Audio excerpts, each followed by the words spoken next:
They're the reason why we engage in the whole sport. It's the single most impressive element behind the sport of jiu-jitsu. It's the desiderata that we're always trying to preach as we coach the sport. The question is, how are we going to make them a safe part of training so you can engage in them for many, many years with no serious ill effects? We've seen the three problems. Now let's start looking at solutions. When it comes to submission holds, everything comes down to the gym culture that you create around you.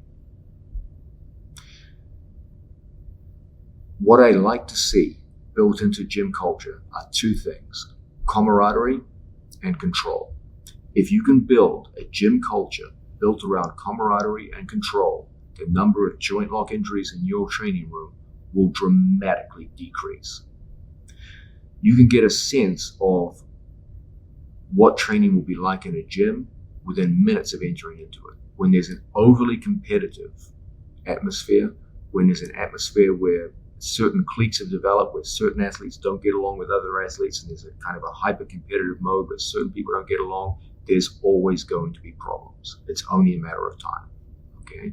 Contrast that with a room where you enter into where everyone gets along well. There's a high degree of camaraderie, and the primary concern is not, I'm going to beat this guy right in front of me, but I'm going to get better at jiu-jitsu today, and you'll see a dramatically lower injury rate.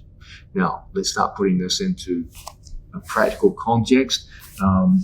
Let's talk about control first. Okay, every element, every submission hold in the sport of jiu-jitsu has two elements to it. These are the control aspect and the breaking aspect. Put the primary emphasis on the control aspect. Let's look, for example, at an armbar.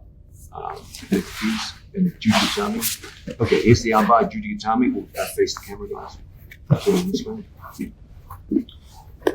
Okay, once one man locks up his arms defensively, like so,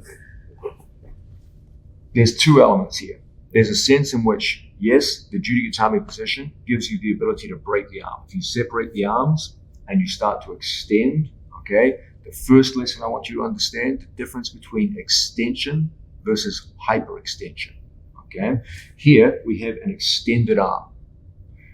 Hyperextension will start to occur when the hips are driven in, the hand is taken down, and now it's taken beyond its range of motion.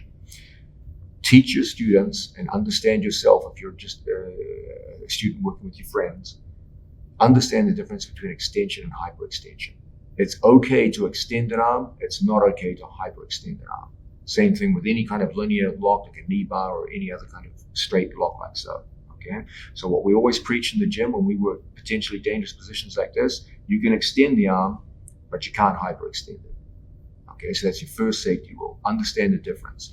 You can take an arm straight, no problem, but you can't take it beyond that. Okay, we engage in what we call the 3-second rule. The 3-second rule is a simple safety rule which dramatically lowers the rate of injury in a given training room. If you can hold an arm in a state of extension for 3 seconds, you could have broken the arm. Okay, 3 seconds of extension, you could have easily taken that arm home with you if you felt like it. Okay, understand that if you've got an opponent who's overly competitive and doesn't want to tap, just know in your own mind, if you held the arm extended for 3 seconds, you could have broken it. So now if he goes in, he refuses to tap and he goes to turn out and move out, don't feel bad. Don't feel like you've failed. Okay, understand that you let the guy go. There's a phrase which many Americans use, which I like. I believe it comes from fishing: catch and release. You get to the break position, and you know in your own mind you could have snapped the arm if this was a real confrontation. He goes to move out.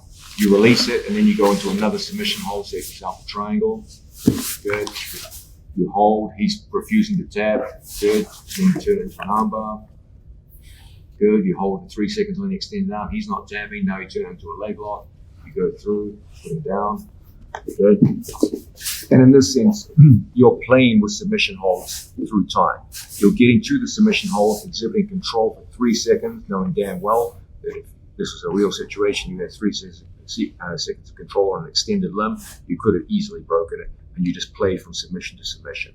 In this way, you can take the heat of an overly competitive match with a training partner down, where no one's getting hurt, and if anything, your skills in jiu-jitsu are improving because you're learning to combine moves together in long sequences, just as you would for competition. And this is a practical way in which you can take the heat down in an overly competitive training room and exhibit great control. The 3-second rule. Again, if you can get a limb extended for 3 seconds, put into a position of vulnerability in the case of twisting logs, and hold for 3 seconds, that's a pretty clear sign you probably could have done severe damage if it was an actual match. And by emphasizing the idea of releasing after 3 seconds and going to a subsequent move, releasing from that and just flowing from submission to submission to submission, you're exhibiting great control. You're showing very clearly that if this was a more competitive situation, you could have done severe harm to the person, and you're working on skills without actually imparting injury on people. So that's your first practical method of lowering the injury risk while still keeping a good competitive environment in the gym, the 3-second rule.